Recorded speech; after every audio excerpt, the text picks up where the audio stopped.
Mas a gente começa com o Vasco, que ontem perdeu por 1-0 para o Bahia em São Januário e segue sem vencer no campeonato para desespero da torcida. E olha só a situação da defesa do Vasco nessa cobrança de escanteio. Conta comigo, ó. 1, 2, 3, 4, 5, 6, 7, 8 jogadores na pequena área e ninguém marcando a entrada da área. E aí o resultado foi esse daí. O Everton Ribeiro cobrou o escanteio justamente na entrada da área.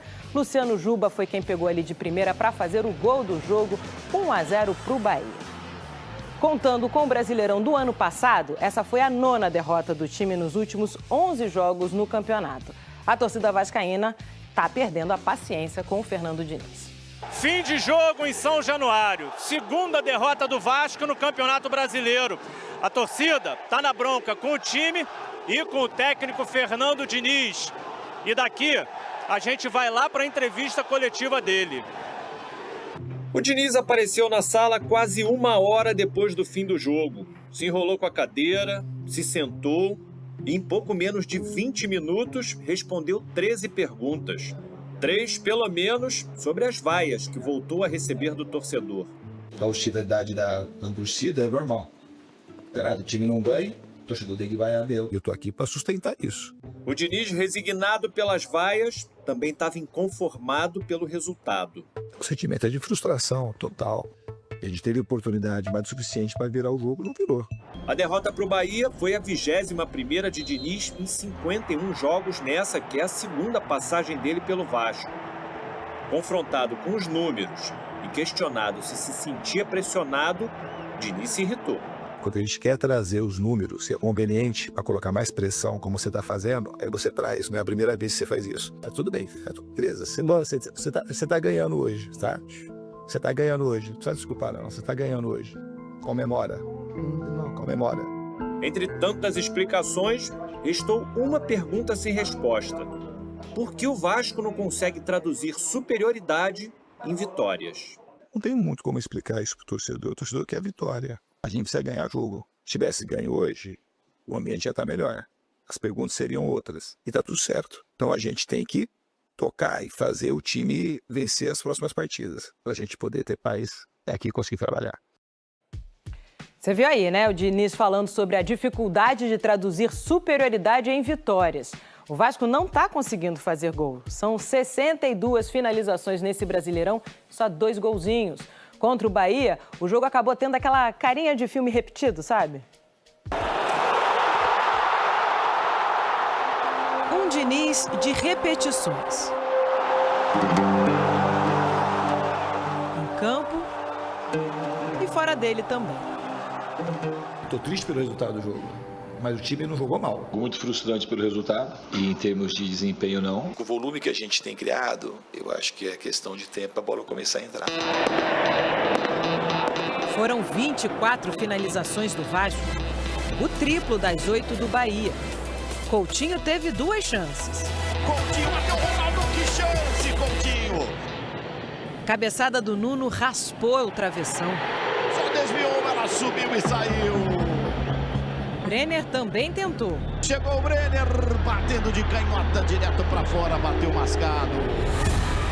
E o Andrés Gomes, nessa jogadaça, por pouco não fez. Rápido, vai pra cima do Canu, vem o colombiano, já tá na grande área, Andrés, balançou, bateu, espalma, Ronaldo, escanteio. Cada chance perdida, uma reação diferente do Diniz. Revolta, apreensão. A garrafa de água, coitada, sofreu. Nada adiantou. Vasco, mais uma vez, não conseguiu ser decisivo. E se a bola não entra, a paciência da torcida diminui.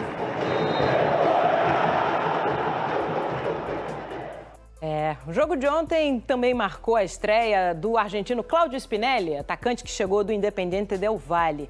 Ele entrou aos 18 do segundo tempo, mas não conseguiu mostrar muita coisa. A melhor chance foi essa cabeçada que saiu devagarinho pelo lado do gol. Primeira coisa, com todo o respeito do mundo ao técnico Fernando Diniz, que é um técnico, um profissional que pelo menos eu, Lucas, gosto muito. De forma particular, eu gosto do jogo do técnico Fernando Diniz, eu gosto do estilo do jogo do técnico. Eu acho que ele tem boas ideias, eu acho que no momento da contratação, inclusive, foi uma contratação acertada. Ponto. Nesse momento, a gente tem que entender qual é o atual cenário do Vasco da Gama com o técnico Fernando Diniz. E, inclusive, eu até faço algumas perguntas ao torcedor cruzmaltino e creio que as respostas vão ser muito provavelmente iguais às minhas. O Pedrinho faz um bom trabalho na cadeira de presidente do Vasco da Gama? Faz. Eu acho que todo mundo vai responder que sim. Faz o Pedrinho sim. faz um bom trabalho. Inclusive, eu falo, o Pedrinho faz um excelente trabalho. O Pedrinho olha para o Vasco da Gama, Fernanda, como talvez nenhum outro presidente nesses últimos anos tenha olhado. Ontem o Venê estava aqui elogiando o Admar Lopes, diretor executivo do Vasco da Gama, que está fazendo ótimas contratações no mercado, mesmo com um orçamento baixo. O CEO, Carlos Amodeu, faz um bom trabalho nas finanças do clube, está conseguindo reestruturar financeiramente o Vasco. Eu posso ficar citando aqui vários dirigentes hoje do Vasco da Gama. A gestão do Vasco hoje é boa. E a pergunta que eu faço baseado... Tem um ponto aí na sua conversa, que é, para você completar, que eu sei que você vai falar. A torcida do Vasco faz o seu papel como vascaíno? Perfeito, melhor ainda, Fernanda. Eu queria saber que essa torcida não abandona um minuto. A gente tá falando de um Vasco que não tava saindo da Série B. A torcida esgotava os ingressos em 1 hora. Não dava pra comprar. Eu vejo meu marido igual um louco lá todo jogo pra conseguir ver se alguém conseguiu, porque não sei o quê, porque esgota os ingressos do Vasco na velocidade da luz. E o Vasco tá há anos aí nessa draga. A torcida do Vasco é o maior protagonista disso tudo. Então você falou, tudo tá funcionando no Vasco, a organização tá funcionando. Sobretudo o seu torcedor que tá lá debaixo de chuva, cantando até o final, uma das torcidas que mais apoiam nesse Brasil. Se tá tudo dando certo, o que tá dando errado? Não, exatamente. E a pergunta que eu faço é, tá tudo dando certo. A gestão do Vasco está praticamente perfeita. E eu faço uma pergunta, vocês vão jogar tudo fora para manter um técnico que não entrega? Essa é a pergunta que tem que ser feita. Vocês do Vasco da Gama vão jogar tudo de positivo que vocês estão fazendo fora para manter no comando um técnico que não entrega, um técnico que tem um aproveitamento de menos de 40%, um técnico que nos últimos 11 jogos do Campeonato Brasileiro tem 9 derrotas, 1 vitória e 1 empate. O Vasco tem nesse momento aproveitamento de clube que vai ser rebaixado para a Série B do Campeonato Brasileiro. Um recado, o Mário Bittencourt, presidente do Fluminense, ele foi um homem muito assim, absurdamente corajoso em 2024, quando ele demite o técnico Fernando Diniz no Campeonato Brasileiro. O Diniz vinha de poucos meses após uma conquista de Recopa, o Diniz vinha de um título de Copa Conmebol Libertadores, e o Mário Bittencourt ele foi contra talvez a grande maioria da torcida do Fluminense ao demitir o Fernando Diniz, porque viu naquele momento que se permanecesse com o Fernando Diniz, o Fluminense iria ser rebaixado para a Série B do Campeonato Brasileiro. Então é um questionamento. Será que o Vasco vai insistir com o Fernando Diniz, mesmo vendo que dentro do campo as coisas não estão funcionando e nem fora do campo também? Porque ontem a postura do técnico Fernando Diniz na entrevista coletiva foi uma postura de alguém que não está entendendo mais o que está acontecendo. Está completamente fora de si. Eu vou até citar aqui o amigo Jael Silva, que foi quem fez a pergunta ontem na entrevista coletiva do Vasco. Pergunta baseada em números. Números que o Fernando Diniz não entrega. Ele teve uma postura completamente fora do tom, completamente desnecessária. E não pediu desculpa, inclusive eu espero que o Fernando Diniz, na próxima entrevista coletiva, quem sou eu, tá? E volto a repetir, eu tenho uma admiração muito grande pelo profissional técnico Fernando Diniz. Só que ele precisa falar na próxima entrevista coletiva o porquê da postura que teve com o Jael Silva. O porquê. Então, assim, tá estranho, tá ruim. Eu acho que o melhor hoje pro Vasco da Gama é largar de mão e procurar um outro técnico no mercado, Fernando. Ô, Venê, nós somos um programa aqui que a gente dificilmente tem esse botão no troca o treinador. Pelo contrário, nós somos muito pacientes. Mas eu acho que o sinal de alerta do Diniz, ele já acendeu há algum tempo, tá? Eu acho que a gota d'água disso tudo, e o torcedor pode achar que não, mas foi aquela polêmica de, mais uma vez, o Diniz se envolvendo numa polêmica, ou sendo envolvido numa polêmica, onde ele fala de uma forma mais truculenta, mas isso é do futebol. Aí uns concordam, outros não. Nós falamos aqui nesse programa que nós não concordamos com aquela forma de falar, sobretudo quando você sabe que você está ali exposto, tem câmeras, tem tudo, aquilo pode ser divulgado, enfim. Então, eu acho que ali Ali parece que as coisas foram piorando, eu não sei. O Vasco já não entregava números maravilhosos, mas esse ano a temporada tá péssima. O Vasco teve um encontro com o Botafogo onde ninguém brigava por nada. O Vasco entrou com seu time principal, no meio de um campeonato carioca. Não fez nenhum temperinho de nada. A preocupação era o Vasco, naquele momento? Ou era, talvez, interromper uma sequência de derrotas? Porque a sequência era péssima do Diniz. Deu um respiro aí na vitória em cima do Botafogo. Porque antes disso, a pressão estava como está agora novamente. O que vai acontecer com o Vasco? Você consegue ver luz no fim do túnel com o Diniz hoje? Porque eu, sinceramente, eu não consigo mais ver. Eu não sei se você consegue, Vini. Se eu olhar e falar assim, não, gente, calma. A gente consegue projetar aqui um grau de melhora. Eu não sei, eu não sou dona do futuro, mas eu não consigo projetar uma melhora do Vasco. O que você acha, Vini? Antes de responder, eu vou reforçar o que você disse aí agora há pouco, que nós aqui somos um programa que a gente defende muito a continuidade do trabalho. A gente dificilmente levanta a bandeira dizendo que um treinador tem que ser demitido. Dito isso, eu acho que o Fernando Diniz, em todos os comandos que ele assume, ele tem prazo de validade. E eu acho que o prazo de validade dele no Vasco da Gama chegou ao fim. Porque eu não consigo mais pegar nenhum argumento para tentar defender a manutenção do trabalho do Fernando Diniz. De verdade, o que me faz crer que o Fernando Diniz tem que continuar comandando a equipe do Vasco da Gama? Eu não vejo nenhuma evolução, eu não vejo nenhuma luz no fim do túnel. Eu acho que, de fato, chegou o momento da diretoria do Vasco pensar numa mudança no comando técnico.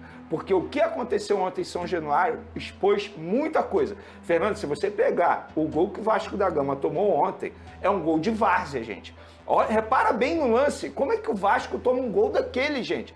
Mostra como o Vasco está sendo mal treinado. E a justificativa do Fernando Diniz na entrevista coletiva foi péssima. Ah, porque nos últimos 9 jogos o Bahia não fez nenhuma jogada trabalhada dessa maneira. E daí? Então quer dizer que se o time adversário não fizer nenhuma jogada trabalhada e apenas alçar a bola na área, vocês vão tomar um gol como esse, como vocês tomaram?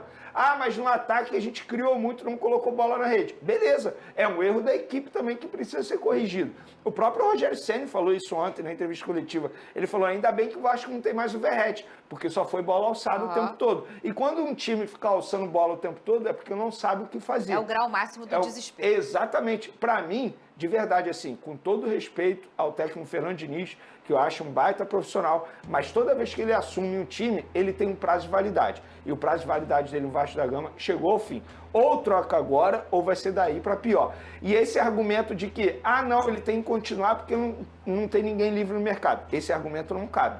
O dirigente ele é muito bem pago para isso. O Admar, eu tenho certeza que vai ter criatividade para buscar um novo treinador. Olha o Botafogo. Quantos treinadores o Botafogo, entre aspas, não achou no mercado? Olha aí, o Arthur Jorge, ninguém conhecia, fez o que fez aqui no Castro. O Luiz Castro, o próprio... Exatamente, o atual treinador. Então, assim, tem vários treinadores que você pode buscar aí no mercado para tentar substituir o Fernando Diniz. Esse argumento, para mim, não cabe mais. E assim, a gente vê os números do Diniz, que não são números muito poderosos, pelo contrário, são números muito ruins, sobretudo no Campeonato Brasileiro. A gente defende muito, como já falamos aqui algumas vezes, mas às vezes tem horas que a gente precisa tomar uma atitude, ô Lucas. E assim, o futebol não vive de números, ele vive de gols. Quem faz mais gol, vence. Então, eu posso ter mais chutes no gol, mais posse de bola, mais jogada ensaiada, mais não sei o quê, mais não sei o quê, mais não sei o quê. Mas se eu tomei 3 gols e fiz 2, eu perdi. O futebol é isso. Então, não adianta também, mas olha aí, o Vasco contra a Chapecoense criou muito. E o Vasco, mas não ganhou. O Vasco contra o Bahia poderia ter vencido, mas não venceu. Não, o que importa, gente, é o resultado. Eu sempre falo isso aqui nesse programa, não é, Vini? Ô, Lucas, mas a gente vê que o Vasco às vezes cria e parece que as coisas no campo não desenvolvem. E o Coutinho é um cara que tem um salário alto, porque é um cara que merece, ele merece ter esse salário, é um cara com uma experiência incrível, mas talvez falta um pouco de liderança para ele. Você acha técnica ou não? Qual é a sua opinião sobre esse cara que para mim é um fora de série, né? O Coutinho joga uma bola, um refino da bola, hein? Perfeito. Ontem, inclusive, o Diniz, quando perguntado na entrevista coletiva sobre Coutinho, que teve, de fato, um desempenho muito ruim, a resposta do Diniz foi: para o torcedor cruzmaltino, ter o Felipe Coutinho é um presente. E eu concordo. É um presente ter um extraclasse como é o Felipe Coutinho dentro do elenco. Entretanto, ao mesmo tempo que o torcedor vascaíno no ano passado fez uma grande festa para o Coutinho durante toda a temporada. No ano retrasado, quando o Coutinho chega ao Rio de Janeiro, foi festa em São Januário com a torcida Cruz Maltina indo receber e lotando, inclusive, o estádio para a festa de chegada do Felipe Coutinho. O Coutinho, ele hoje, nesse momento, tem que sim entender as críticas, porque elas são super válidas. Eu não quero entrar aqui no mérito de quanto o Coutinho recebe ou deixa de receber, mas o Coutinho hoje, ele tem o maior salário do elenco do Vasco da Gama. O Coutinho hoje é o camisa 10 do Vasco da Gama. O Coutinho hoje é o capitão do Vasco da Gama. E eu gosto sempre de fazer perguntas. O Coutinho hoje merece ter o maior salário do elenco? Não, porque ele não joga a bola para isso. O Coutinho hoje, ele merece ser o capitão do Vasco? Ele exerce liderança o suficiente para ser o capitão do Vasco? O Pablo Verratti, no ano passado, ele era um capitão. Ele demonstrava isso dentro de campo e fora de campo. O Coutinho não demonstra nenhuma liderança com o elenco. Eu não estou falando mal dele, é algo perceptível. O Coutinho hoje, ele tem bola, ele tem apresentado o futebol para ser o camisa 10 do Vasco da Gama? Ele tem chamado essa responsabilidade? Infelizmente não. E ontem, o pior de tudo, é que após mais uma partida muito ruim, o Coutinho ele passa a ser vaiado em São Januário, porque era uma questão de lógica, e ele sai rindo do torcedor vascaíno. Assim, ele sai com um semblante de risada. E eu acho que ali foi uma das piores atitudes do Felipe Coutinho durante esse período que esteve vestindo a camisa do Vasco. Um jogador que foi recebido pelo torcedor Cruz Maltino lotando em São Januário, numa chuva danada, num sábado, no ano retrasado, ontem ele ri do torcedor por estar sendo substituído, estar sendo vaiado. Então, assim, é uma situação muito ruim também do próprio Coutinho. Não tem nada de positivo para se tirar da noite de ontem e o Coutinho precisa urgentemente entender a responsabilidade que ele tem ao vestir a camisa 10 e ser capitão do Vasco da Gama, Fernando. Mas sabe de uma coisa? Eu vi a cena e assim, ninguém duvida que o Vasco é o amor do Coutinho. Ninguém duvida disso, Não, né? sem dúvida. E nem foi isso que o Lucas falou, é bem longe disso, inclusive. O Coutinho é apaixonado pelo Vasco e o Coutinho é um cara muito tímido, né? Às vezes a gente cobra de um fora de série como ele de também ser líder, pela experiência que ele tem, por tudo que ele já viveu na carreira dele, por seleção brasileira. Ele é um cara que já arrebentou na seleção brasileira. Ele é um cara que é muito bom, mas talvez não é a dele ter esse papel. E nunca nem vai ter, porque a liderança, e é isso eu aprendi com grandes jogadores que eu entrevistei durante a minha vida, a liderança ela não se compra. E talvez ela pode amadurecer um pouco, mas você não vai ter um perfil e do nada virar um grande líder. Entende o que eu tô falando, Vini? Talvez esse não vai ser nunca o papel do Felipe Coutinho, nem jogando no amor da vida dele, que é o Vasco. Imagina em outros clubes. Então, eu acho que esse não é e nunca vai ser o perfil do Coutinho. E talvez a risada, e eu acho que tô com você, pelo tempo de carreira que ele tem, ele jamais poderia fazer aquilo. Era melhor ele chorar do que ele dar uma risadinha. Eu acho que, às vezes, ele ficou tão magoado que ele não soube o que fazer, Vene. De ver a família dele, que é o torcedor vascaíno, que ele ama tanto, vaiar ele e ele talvez saber que realmente a vaia é precisa e o momento está correto para isso, né? Eu concordo plenamente com você, Fernandinha. Eu não vou esperar do Coutinho uma liderança dessa, como era o Pablo Verratti, por exemplo. O que eu vou esperar do Coutinho é uma liderança técnica. E isso ele não está sendo desde quando ele retornou ao Vasco da Gama. Inclusive, a torcida fez até música, a barreira vai virar baile, e até o momento o baile não aconteceu, porque o Coutinho ele não ajuda essa festa a acontecer. Então vamos lá, vamos pegar como comparação o Everton Ribeiro, que não era esse tipo de liderança, por exemplo, que você acabou de mencionar nos tempos de Flamengo. Ele usava faixa pela liderança técnica. E eu estava vendo a idade aqui do Everton Ribeiro, o Everton Ribeiro tem 36 anos, o Coutinho tem 33 anos. E para mim, proporcionalmente falando, o que o Everton Ribeiro é protagonista no Bahia, dentro de campo, o Coutinho não é no Vasco da Gama. Em nenhum momento ele foi esse líder técnico. Eu acho que é isso que faz a torcida vaiar. E de fato não é. E se você pegar o Everton Ribeiro e botar no Vasco da Gama no lugar do Coutinho, eu tenho certeza que o Everton Ribeiro vai performar mais. E aí vai a minha crítica em relação ao Coutinho, porque tecnicamente falando, ele deixa a desejar. E aí, Lucas, eu vou entrar no mérito do dinheiro. Não quero saber quanto que ele ganha, mas é um salário extremamente alto. Mas nós, quando a gente vai comentar, e um dirigente, quando ele vai gerir, ele tem que botar na ponta do lápis o custo-benefício. A pergunta que eu faço, hoje, o custo-benefício do Coutinho para o Vasco da Gama vale a pena? A minha opinião é, não vale. Inclusive, eu nem renovaria. Esperaria o contrato dele acabar no meio do ano e não renovaria o contrato. Porque, para mim, hoje, não vale a pena você ter o Coutinho no elenco, porque ele não decide jogo. Mas vocês Me fala acham... um jogo que ele tenha chamado a responsabilidade. Não, mas vocês acham que num todo, por exemplo, Desde a chegada dele, o Vasco chegou a uma semifinal de Copa do Brasil no ano e a uma final de Copa no Brasil do outro. Isso aqui eu tô estimulando vocês ao debate. Mas ele não foi protagonista nenhuma das vezes. Também acho que não. Nenhuma vez. Mas você não acha que a presença dele, a figura dele, ajuda a você conseguir chegar numa fase dessa? Vocês acham que é uma grande coincidência? No momento que o Coutinho volta ao Vasco, o Vasco volta a chegar minimamente próximo de uma taça? Se a gente está falando de um Vasco que nos últimos anos só brigou para não cair, tá? O Vasco chegou próximo a sonhar, a entregar, ou se você pega um jovenzinho, bem jovenzinho, 18 anos vascaíno, as melhores lembranças dele é passar de fase na Copa do Brasil. Então, assim, vocês acham que é coincidência? E eu não tô dando minha opinião, não.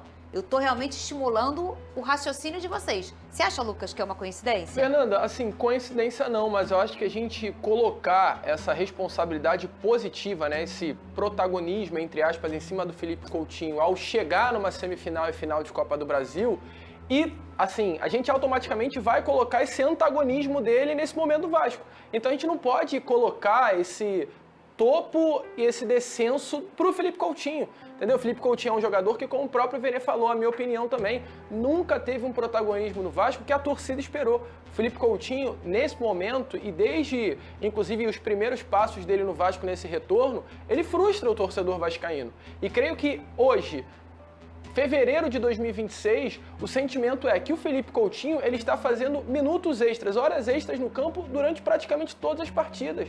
O Rojas, o jogador que foi contratado nesse início de ano, ele está pedindo passagem assim de uma forma absurda no time do Vasco.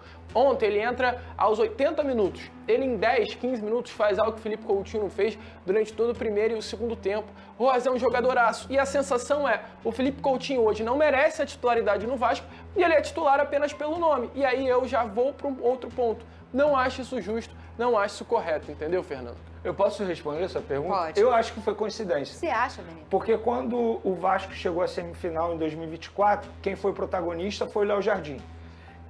Quando o Vasco chegou à final da competição, quem foi protagonista nos jogos que o Vasco foi bem? Ryan e Andrés Gomes. Eu acho que o Coutinho não fez a diferença em nenhum momento, em nenhum desses momentos aí de Copa do Brasil. Então, repito, a pergunta que eu faço é: o custo-benefício vale a pena? Eu vou contar aqui na minha mão direita quantos jogos o Coutinho se destacou. Teve um jogo aí contra o Nova Iguaçu, que ele fez um golaço. Qual? Me lembra aí. Olha, teve o Santos no Morumbi, que ele jogou muita bola, foi ali talvez o melhor jogo, e eu não consigo lembrar de outro. Hoje não vale a pena ter o Coutinho no elenco. Ele é muito caro pelo que ele entrega. É a minha opinião. Ele causa um grande sentimento no torcedor, tá? A gente tá, entre aspas, batendo aqui no Felipe Coutinho de uma forma completamente respeitosa, porque o Vascaíno ele espera muito e vai continuar esperando. Eu acho que pro torcedor vascaíno, se você pergunta na rua ou em qualquer lugar o que o vascaíno quer, ele quer ver o Coutinho brilhando, cara. Ele quer ver o Coutinho desfilando o seu futebol, jogando a bola que a gente sempre esperou. Cara, é o nosso 10, é cria do Vasco, é o jogador que a gente abraça, que o vascaíno de uma forma abraça. Só que hoje o sentimento do vascaíno, eu vou te falar, Fernanda, não é de raiva, é de frustração pelo Felipe Coutinho. Mas eu acho que ele teve problemas físicos nesse tempo, né? Todo mundo sabe, ele até tem uma câmara hiperbárica em casa, ele é um cara super atleta, super dedicado, disciplinado, mas ele teve problemas físicos e a gente sabe que sim, talvez isso atrapalhou. Um cara que já tem essas condições e ainda encontra um calendário brasileiro na sua primeira temporada aqui, que é um calendário que choca qualquer jogador, até o que tá tinindo, chega um momento do calendário, ele sente, porque o calendário é desumano aqui no Brasil. Mas eu também acho que além disso tudo que eu falei, eu acho que o Coutinho é isso aí, na questão da liderança. Eu acho que não dá pra esperar mais dele, é o perfil dele. Eu acho que não tem como achar. Agora ele vai arrebentar, vai começar a gritar, vai começar a conduzir o time, ou vai conduzir o time tecnicamente. O que eu esperava dele era dentro de campo. Esse perfil aí eu nunca esperei. É a liderança técnica, que eu também acho que ele não tem. O Coutinho foi contratado pelo Barcelona para substituir o Neymar. E tem um detalhe. Ele jogava muita bola. Você olha a final, eu fui no Maracanã. Você olha a final da Copa do Brasil, Memphis de um lado e Coutinho do outro. Quem fez a diferença na final? O Memphis. Mas aí eu posso te fazer uma pergunta, Fê, também? Será que hoje a gente está olhando para esse lado do Coutinho, Mas será que o estilo de jogo do técnico Fernando Diniz tem privilegiado o Felipe Coutinho? Mas não é o Porque a gente não tá sim, pensando dessa perfeito, forma. perfeito. Entendeu? Porque, por exemplo, no Tem isso Corinthians, também. o estilo de jogo do Verdade. Memphis ele é privilegiado. Até na gestão de Perfeito. minutagem, né? Perfeito. O Coutinho ontem ele jogou 80 minutos. É. O Coutinho no domingo ele jogou durante praticamente toda a partida contra o Botafogo. Contra Será o que o Vasco, Coutinho, contra o Flamengo ele jogou. será que o Coutinho tá aguentando essa carga? Será que o estilo de jogo do técnico Fernando Diniz privilegia o Felipe Coutinho, o estilo de jogo dele? Então, assim, são pontos que são importantes serem debatidos, que a gente pensa muito no lado do Coutinho não jogando bola. Mas será que ele se encaixou? Mas com o também tem um técnico outro Fernando Diniz? detalhe. O Diniz não é o único treinador que ele encontrou no Vasco. Isso, perfeito. Né? O Diniz está lá há 7 É isso. meses, né? Então acho que tem muita coisa aí que defende o Coutinho, que realmente expõe um pouco o Coutinho. Se é Vasco, tá na colina.